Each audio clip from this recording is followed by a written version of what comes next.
In the heart of a quiet African town, surrounded by red soil roads and ancient baobab trees, stood a church that everyone trusted, a place where broken people came to feel whole again. And it was there that Abina first placed her faith, not only in God, but in Pastor Elisha, a man whose voice carried authority and comfort like warm rain after drought.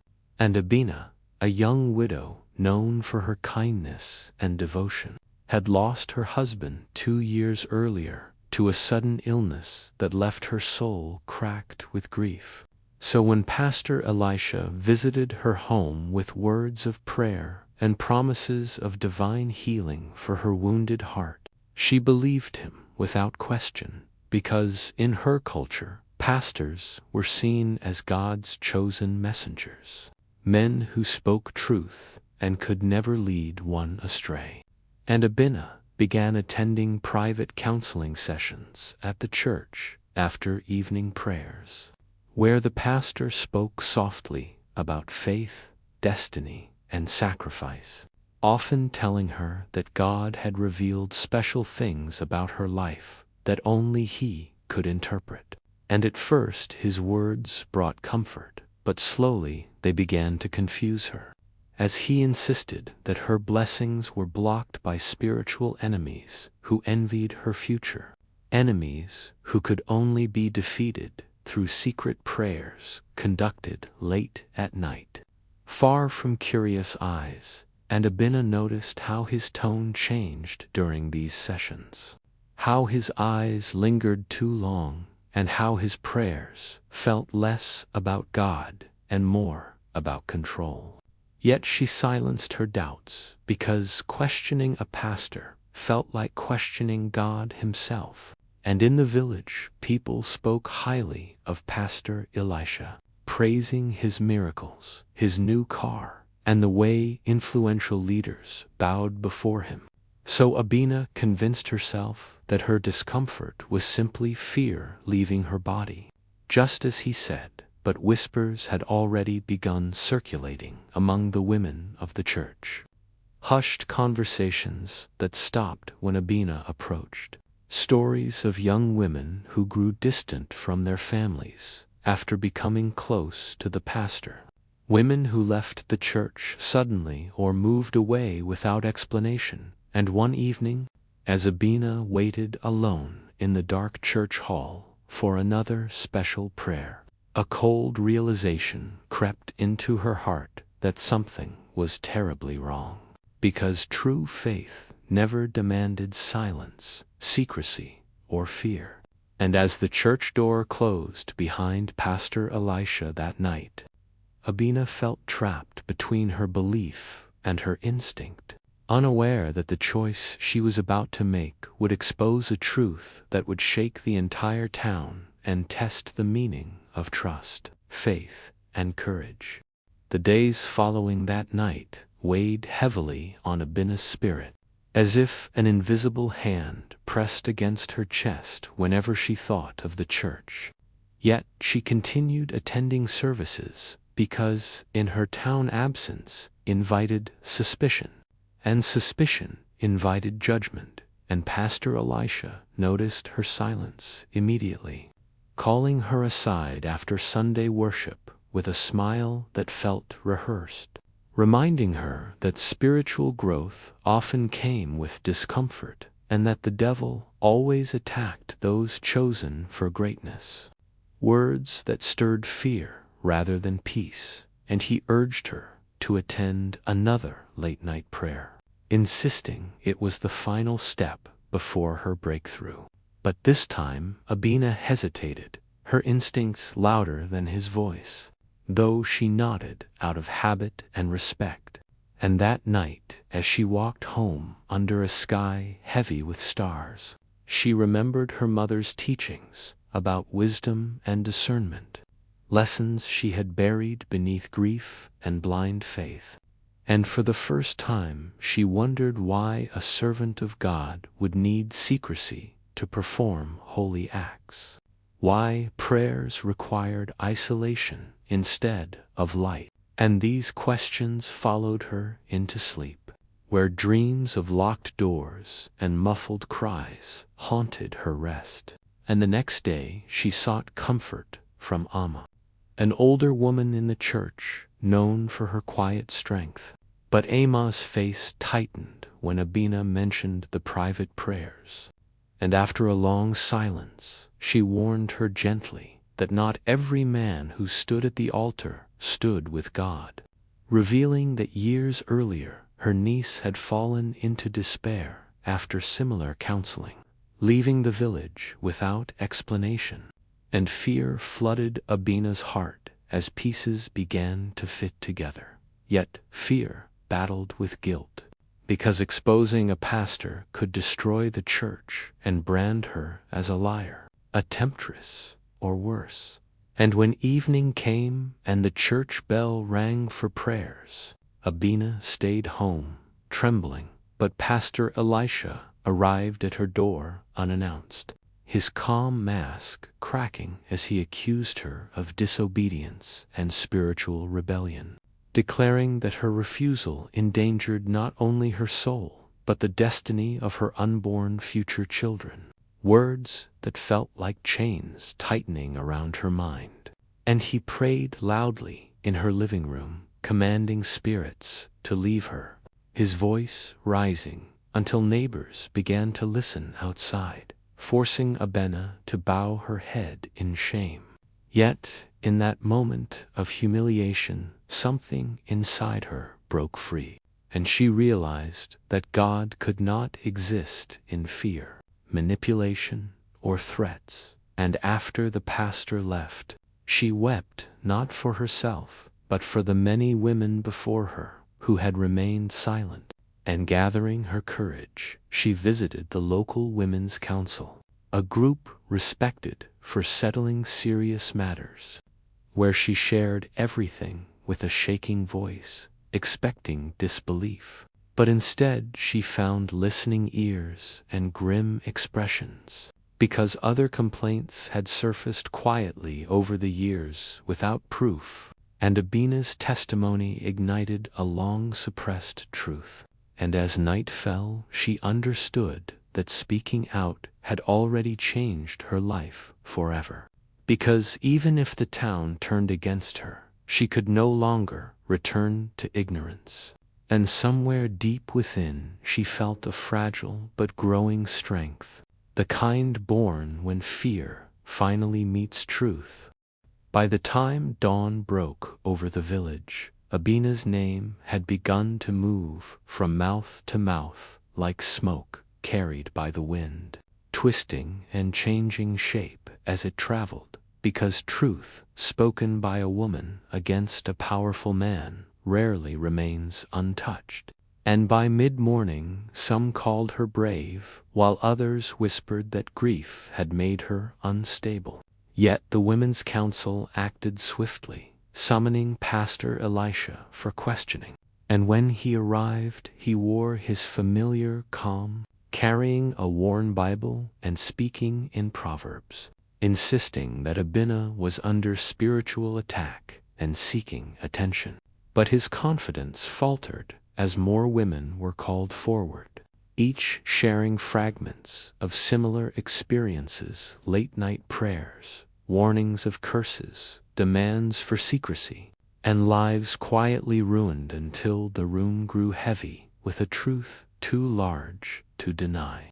And Abina watched as the man she once revered shifted from preacher to defendant, his words losing their power as silence replaced his authority. Yet outside the council hall, a crowd gathered, divided between loyalty and disbelief, because the church had fed, healed, and united them for years, and accepting its corruption felt like tearing out a piece of their identity.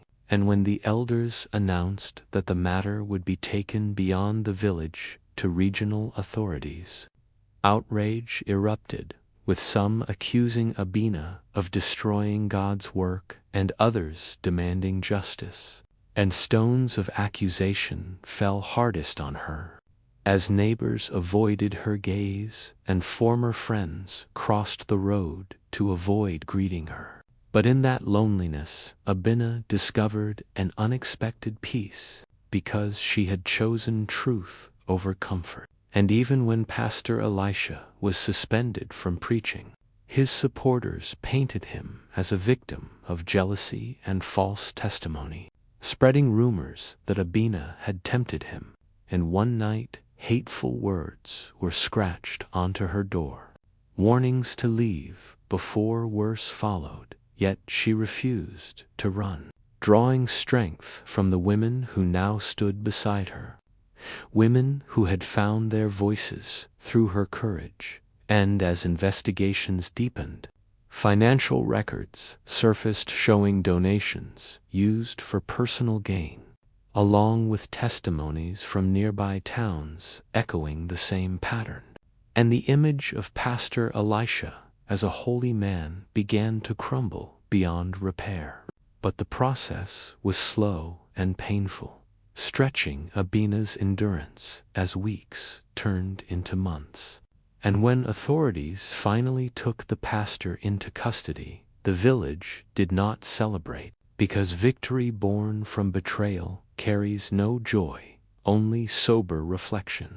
And Abina understood that faith itself had not failed them, only the man who had hidden behind it. And as she stood watching the sun set over the red earth, she felt grief for the church she had loved, but also hope that from its ruins something purer could grow, something built on light rather than shadows. After Pastor Elisha was taken away, the village entered a season of uneasy silence, the kind that follows a storm when people are unsure whether the sky will clear or rain will return. And the church doors remained closed for weeks, not by order, but by shame, because no one knew how to pray together anymore without remembering the deception that had lived among them. And Abina became both a symbol and a target, praised quietly by some, yet blamed openly by others who felt their faith had been stolen. And though the Women's Council offered protection, loneliness wrapped around her like a second skin. But in that solitude, she began to rebuild her understanding of faith, praying alone beneath the baobab tree, where her grandmother once taught her that God listened most closely to honest hearts, not loud voices. And slowly people began to approach her, first in secret and then in daylight, sharing how the revelations had forced them to question blind obedience. And among them were young men who admitted they had ignored signs because the pastor benefited them too. And this collective reflection sparked change. As the village elders proposed reforms demanding transparency, shared leadership, and the end of unchecked authority within the church, and when regional investigators confirmed the accusations and uncovered years of manipulation and abuse hidden beneath Scripture, the truth finally became undeniable, even to the most loyal followers. And the church reopened months later under new leadership chosen by the community, led by humility rather than charisma. And on the first day of worship, Abina hesitated at the entrance, afraid that stepping inside would reopen old wounds. But as she crossed the threshold, she felt neither fear nor anger, only release, because faith had returned to its rightful place between her and God, not controlled by another human being. And when she shared her testimony publicly, her voice steady and clear, the room remained silent, not in denial, but in respect. And tears flowed freely as the community confronted its shared responsibility in allowing abuse to hide behind reverence.